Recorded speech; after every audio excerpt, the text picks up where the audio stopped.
ವಿಷಯ ಕೂಡ ಗೊತ್ತಿದೆ ಅಂತ ಅನ್ಕೊಳ್ಳೋದು ಎಷ್ಟು ಬುದ್ಧಿವಂತಿಕೆ ಅಂತ ನಿಮಗೆ ಗೊತ್ತಾಗುತ್ತೆ. ನೋಡಿದ್ರ ನಿಮಗೆ ಗೊತ್ತಿಲ್ಲ. ದಾಲ್ ಟೊಮೆಟೊ ಹಾಕಿ ದಾಲ್ ಸರಿ ಕೂತ್ಕೊಂಡು ಕಾಲ ಕೈ ಹೆಂಗೆ ಮಾಡ್ಕೊಂಡು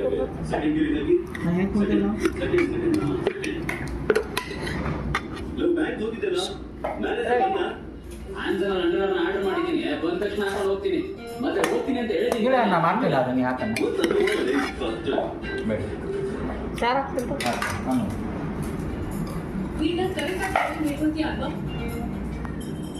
ನನಗೆ ಬಿಟ್ಟು ಬೇರೆ ಜಾಬ್ ಇಲ್ಲ ಬೇಡ.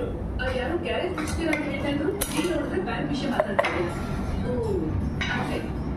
ನೀನು ಲೋನ್ ಕಟ್ಟಿಲ್ಲ, ಅದಕ್ಕೆ ಬ್ಯಾಂಕ್ ಗ್ಯಾರೇಜ್ನ ಸೀಸ್ ಮಾಡ್ತಿದ್ದಾರೆ. ಕರೆಕ್ಟಾ? ಏನ್ ಇಂಟೆಲಿಜೆಂಟ್ ಮೇಡಮ್ ನೀವು? ಎಕ್ಸಾಕ್ಟ್ಲಿ.